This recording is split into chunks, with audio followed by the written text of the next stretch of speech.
Dreamland, it's a Cambodian film. It's one of the first Cambodian films about modern-day Cambodia, present-day Cambodia. And it's about a real estate agent named Lida, and she's selling new luxury condominiums in Phnom Penh. And they are, these condominiums are for the new middle class and also upper class and foreigners. At the same time, she's suffering from heartbreak with her boyfriend, and so she goes to the beach to escape. For me, it's really important that we do a movie that's featuring a female, especially the female voice, because in Cambodia, it's still quite a male-dominated society, which means that the voice of the women are often suppressed or not heard. And so it's super important for me, especially to feature and highlight this voice, because we never hear it. And also, we have this emerging middle class in Cambodia, so for me it's interesting to show the development of that middle class and their lifestyle. And I'd rather not talk about Cambodia as something different or foreign, and much more about how Cambodia shares similarities with the rest of the world in the ways that we think about love, money, family, these kinds of things that are more universal. The form, this is an interesting question about the form, because contemporary cinema in Cambodia is quite new as a recent development. There's now kind of an emergence of young directors, and with new cinema, that also means that there should be a new form for that cinema.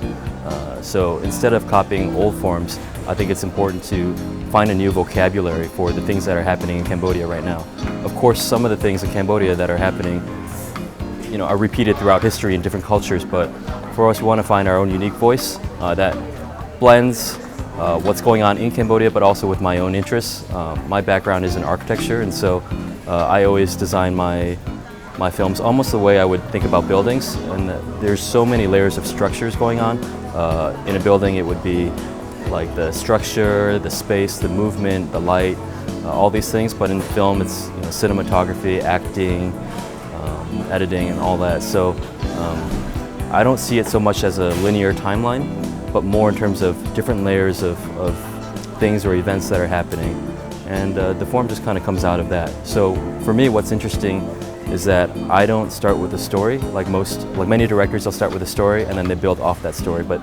I start with what I think about in terms of camera movement, in terms of where I want the actors, in terms of light quality, and all these, and sound especially. And from there, then I find a story that'll match that kind of mood. 나는 스님이다. 24歳という若さでお坊さんになった愛媛の永福寺という住職のお坊さんの話です。実話を元にした映画になってます。なんだろうな、難しい話なんですけども、その中にコメディ部分を入れたりだとか、見やすい映画を追求するっていうのは僕が目指していたスタイルなので、こういう映画になりました。原作がありまして、原作がエッセイなんですけども、それを読んだのが2012年ぐらいなので、3、4年ぐらい構想をかけてシナリオ作りとあとお金集めをかけて実施しました。